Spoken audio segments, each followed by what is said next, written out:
Hi everyone, it's Kim. Welcome back to my channel, and if you're new to my channel, welcome. So today we're going to do a little bit of meal prep. We have a pretty good variety of items planned for today. I'm not going to do a very long intro. I'm just going to say that when you're planning your meal prep sessions, make sure you're putting some of your favorites in there, because if you have something that is your favorite that you're looking forward to, it's going to make you more successful throughout the week. So that is how I plan my meal prep this week. So let me turn you around and I'll show you what I prepped for the week. All right, the first thing that I want to do is I want to go ahead and get our eggs in the Instant Pot. I'm going to go ahead and do 8 boiled eggs today. In my Instant Pot, I have my steamer basket, 1 cup of water. We're just going to pour that in.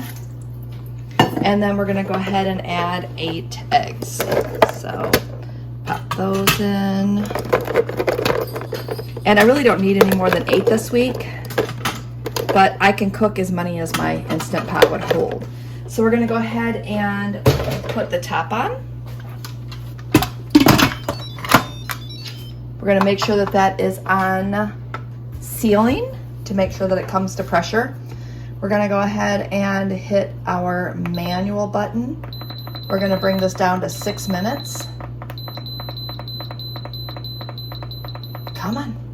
All right, and then what I'm gonna do is I'm just gonna walk away and leave this alone, because once that comes to, once it starts, and it'll beep in just a second, it'll come to pressure, it'll cook for 6 minutes, and then we're gonna let it sit in there for an additional 6 minutes. And then I'm going to let the pressure out and I'm going to throw them into an ice bath. I've done this so many times on my channel, but again, I want to take you through the process just to remind you how quick, easy, and simple this is to have a snack ready for the week. All right, so next up, we're going to jump over to my stove, so hang tight and we'll move over there. All right, so the next thing I want to put together is I have some 99% lean ground turkey. So I'm going to use this, and I'm going to go throw together some fajita mixture. So I have a 3 pepper and onion blend. I have a package of mushrooms and a packet of fajita seasoning. So by the time I throw all this together and throw in this fajita seasoning may have points, but it's going to make way more than the 8 servings. I'm going to be using this just as filling. So by the time I have all the vegetables put in there, I'm not going to worry about the points. So I and Kim's World, we're going to be a lot in Kim's World lately. This is going to be 0 points, 15 calories. I don't really count points for any of my seasonings anyway, but if you do, again, here is that information if you want to take a look at it. And also, this fajita seasoning from Kroger is the best. It is so good. So if we're just going to go ahead and put some water into our pan. And if you put water into your pan when you're making these lean meats, it will keep them from drying out, so that you just don't have super dry meat when you get ready to eat it. I mean, there's nothing worse. So we're just going to go ahead and pop that right in to the pan. I don't think I need any salt or pepper. I have my handy dandy little chopper tool here. Go ahead and just break this up. And then I'm going to go ahead and throw my frozen vegetables right in here. I think I'm just going to cook it all together. Should I cook it together or should I not cook it together? That's the question. Maybe I'll cook the peppers and the mushrooms in a different pan. And that way, when I put it all together, they won't be, yeah, that's what I'm gonna do. I'm gonna grab another pan, hang tight.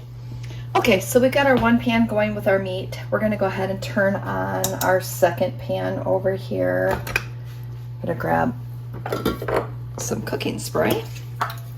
We're gonna go ahead and spray our pan. And I'm just using some canola oil cooking spray. Put the wrong burner on. I hate when I do that. So I'm talking and cooking, and sometimes you have to watch that. So we're gonna let that burner cool down. We've got our front burner on now, so we're good. We're good to go. Does anybody like, I mean, let me ask you that question. Do you have a favorite burner? Because I know I do. I'm always cooking with this one. this is my backup burner, and I normally only cook vegetables on the back. So anyway, I digress. Let's just kind of get started here. I'm gonna go ahead and get my mushrooms in. I thought that that would be really good into, you know, in the fajita mixture. And again, if you caught my grocery haul, you know that I was putting together some different fillings for wraps because I thought that that would be really good. And again, if you can get some extra veggies in, I mean, that's the way to do it. All right, just gonna get these chopped up here. Sorry if that's loud. I'm gonna go ahead, I'm gonna hit that with a little bit more cooking spray just to get those going. And then I'm gonna let those cook for a second, and then I will throw this frozen bag of pepper and onion mixture on top. So I'm gonna go ahead and let this do its thing and get both of these going. And then I will come back. I mean, I don't think that, I don't think I'm gonna film the whole process today. So just know that I'm gonna get these cooked, and then I will come back and show you what that looks like once I get both of these done. All right, so our eggs are done. Our fajita mix is on its way. Before I throw everything together, though, I will come back and show you that. But I'll come back. How's that sound? Okay, our turkey meat is done. I think I'm going to go ahead and just toss the onions and peppers right into that pan because, again, they are frozen. And I'm going to go ahead and cook those in there, and then have, you know, continue to cook the mushrooms in a separate pan. I don't know. I just think the mushrooms are way better if you saute them versus if you were just to throw that mixture into the other pan. So I'm going to go ahead and get the other pan going. And then once that one gets done, we're going to start to put this together. We're going to put that seasoning packet on top. We're going to throw the mushrooms in. It smells absolutely amazing in here. And I don't even have that fajita seasoning going yet. So I will come back and show you our final step. But these are going to make the best fajitas. And if you're not using that 99% fat-free ground turkey, or if you're struggling with what to do with it, this is a really good recipe that I pull out of my hat from time to time, just because of the fact that the flavors are so good together. So if you've not tried this one, buy the stuff, give it a try. I highly recommend. Okay, the last thing we need to do is put this together. So our peppers and onions are cooked through. I'm gonna go ahead again, give you one more look at this fajita seasoning packet. And I'm gonna go ahead and sprinkle that right on top. And there's already a little bit of water left in the bottom of the pan, so I don't need to add anything else to this packet. So I'm just going to go ahead and get that mixed in there. And I'm telling you, the smell and the flavor of this fajita seasoning, so good. I mean, it is so good. I think a girl at work, Sonia, is the one that turned me on to this. And she was telling me that she really liked it, and from the time that I tried it, I won't buy anything else because it is that good. Alright, so doesn't that look delicious? Last thing that we need to do is get those mushrooms in there, so we're going to go ahead and put those in.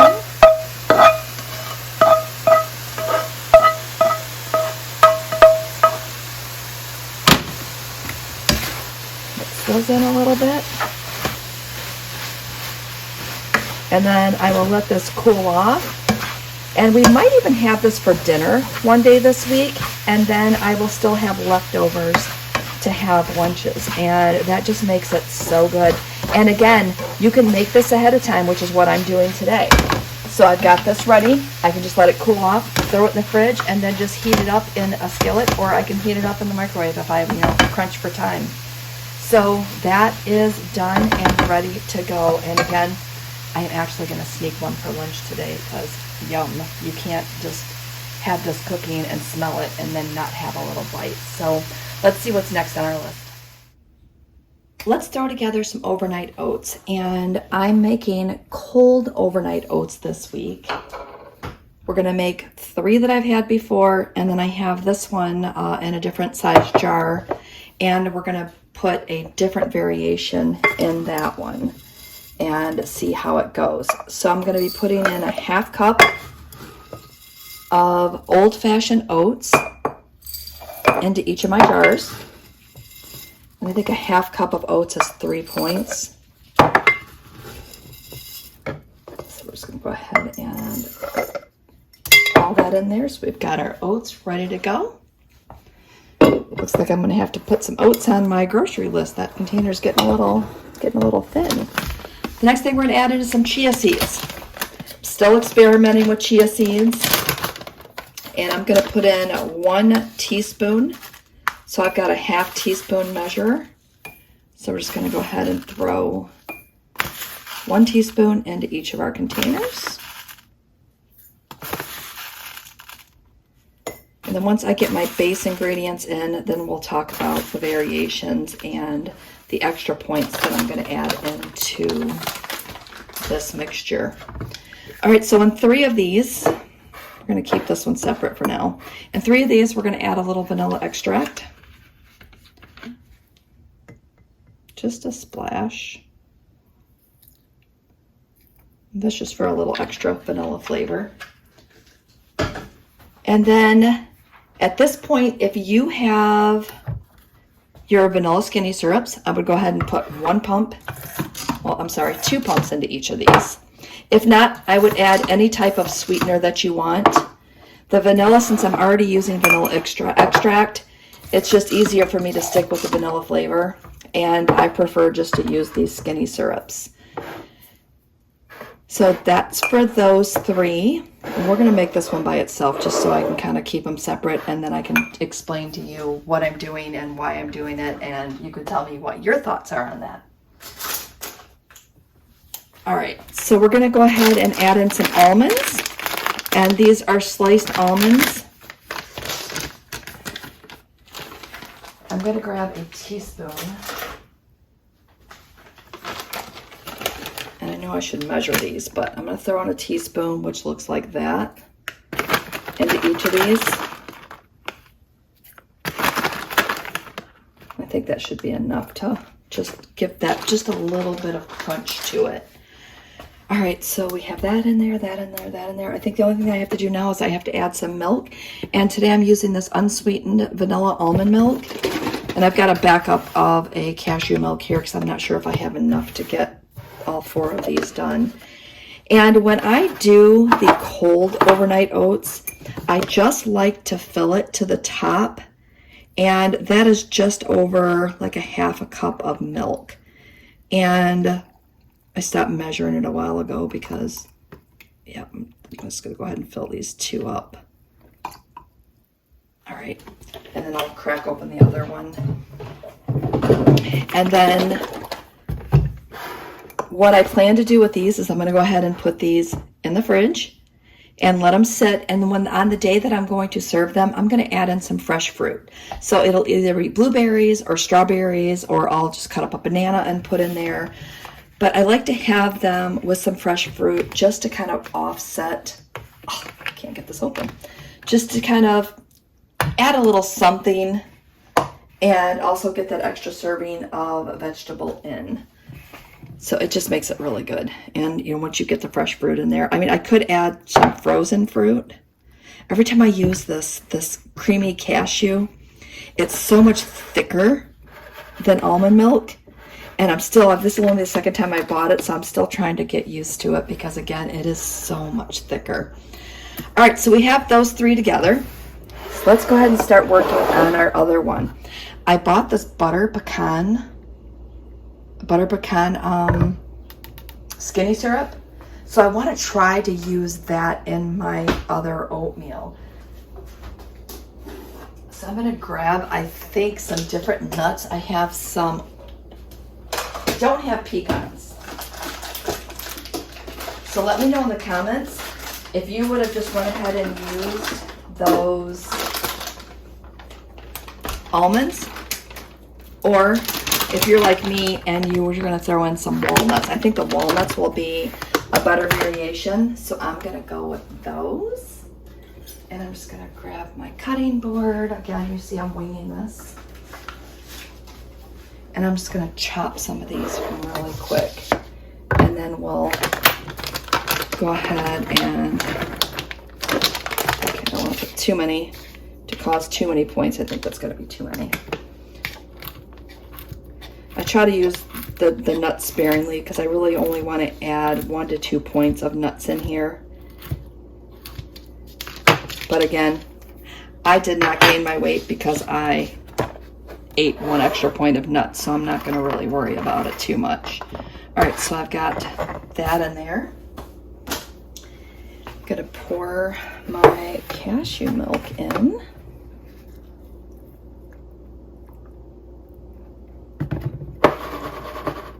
Just want to get it just over the top, just because they're, when you eat them cold, you don't want them super runny.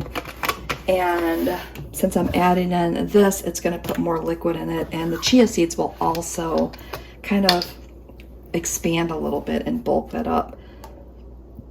So I'm going to put in 1.5 tablespoons of this in here and see how that works out. I mean, the butter pecan sounded really good, but then after I got it, I'm like, what am I going to use it for that for? So I'm just going to go ahead and we're going to test it out in the overnight oats. I know that I can also bake with it. Maybe I could make some butter pecan pancakes. I don't know. So stay tuned. We'll see what we're going to make with that. So I'm just going to go ahead and give each of these a little stir. Just make sure they feel right. Make sure I have enough liquid in them. You notice I'm stirring all these because I don't want to intermingle the flavors. I don't mind if the vanilla flavor gets in this one, but I definitely don't want that butter pecan in those. Just because I just want to make sure that I taste this one just totally separate. All right, so I'm just going to go ahead and throw lids on these. You want to refrigerate these for at least 4 to 6 hours, up to overnight, and you can see that I made 4 of them, so that's going to take me through the next 4 days. I may try this one as a snack, a nighttime snack, because I'm dying to try it, so maybe I'll try that one later. All right, so that is my breakfast. I think the only thing I have left to do is I want to make some rice, because again, I'm planning on doing some bowls and some wraps this week, and I definitely want to have some rice ready for that. So I think we're just going to throw some brown rice in the Instant Pot. I normally make it in my rice cooker. Maybe we'll try it in the Instant Pot this week. All right, stay tuned. We'll go on an adventure together. Okay, so I have put 1 cup of brown rice in my Instant Pot. It's just regular Kroger brand long grain brown rice. So I have that in there. I have 1 cup of water, so we're going to add in the cup of water. Just kind of spread it out there a little bit just to make sure that all of our rice is in there. And then I'm going to put the lid on. We're going to cook this for 15 minutes. I did some checking on the internet to see how long, because I don't normally cook it in the Instant Pot. So it says 15 minutes, so we're going to try it for 15 minutes. So we're going to pop the lid on. I'm going to cook it for 15 minutes, and then I will come back, let it sit for 5 minutes, and then I'll let the steam out and we'll see what kind of rice we have. So this ought to be a fun experiment. The last time I made rice in the rice cooker, I think I used the multi-grain function, and that setting takes 40 minutes. So we've got it on sealing. I was rinsing rice, so I apparently have a little bit of rice on our Instant Pot. Hold on, I'm going to reposition you. Try to do it gently so that I don't have to stop filming here. Perfect. All right, so what we're going to do is we're going to do manual, high pressure, 15 minutes. My finger keeps slipping because it's wet. And then I will come back and show you what that does. So let's see. I mean, I think this will work out great. I think the only thing I have left to do is I want to go ahead and get my fruit cut up and put into jars, and then rinse my grapes. So I'm gonna do that off camera, And then I will come back and show you, give you a look at this rice. And then I'll give you a quick little look at everything we prepped today.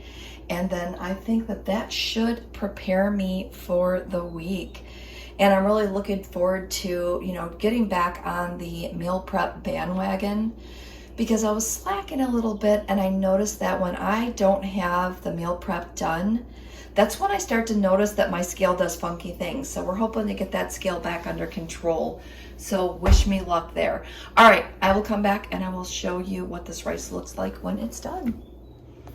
All right, so that is done. So let's take a look and see how that did. It actually feels pretty good. All right, so we've got some rice to go for this week. And that was super easy. I mean, if this tastes really good, sorry. If this is really good, now I've got my camera all steamy. But if this tastes really good, then this might be my new way to make rice, because this is actually really easy. And typically my Instant Pot is always upstairs, whereas my rice cooker gets stored downstairs. So hopefully this is as good as it looks, and I will have a new way of cooking rice. So that is done. All right, so let me come back to you and I will show you my full meal prep. All right, so let's recap our meal prep day. I have my 4 overnight oats ready to go. 7 of my 8 eggs made it from my Instant Pot. I have my chicken fajita, my turkey fajita mixture here, and I did have a wrap for lunch today. It was so good. I need to remember this trick and do this more often, because again, I love it and I always forget to do it. So I'm glad I remembered today. I have my brown rice here ready to go. That's not flavored. I just wanted to have some plain brown rice so that I could flavor it however I wanted. My fruit, my fruit is prepped and ready to go. So my grapes are here, my blueberries are here, strawberries, and then I also have some blackberries. And the one thing that I wanted to tell you was I also air popped some popcorn. And lately what I've been doing is I've been air popping more than I need, and then I've been putting it into a gallon baggie so that if I want to have it later that day or the next day, it doesn't usually make it more than 2 days. But this popcorn is so good, and if I want, just a salty snack or something, I have it ready to go. So if this is sitting next to the chips that I have here, I'm more likely to grab this because I know it's good. It's going to take care of that salty craving, and I also have sweet stuff that I could put on it too. So I can switch it up and kind of play with the flavors on this. But again, I don't have to come into the kitchen, figure out what I want, and then I'm like, oh, I want popcorn, then I got to get the popcorn popper. It's a process. So prepare something ahead of time and just have it ready to go. So that is my meal prep this week. I'll come back out and show you, and it's done and ready to go. So I'm super excited. I also have bananas. I also have my protein drink so that I can have my iced coffee. So I feel like I am going to have a successful week this week because I am just ready to roll. All right, so with that said, I am going to sign off from here. I am going to, I guess, tell you thanks for watching and see you next week. I'm all flustered. So have a great week. I'm so excited. Have a good week. Bye.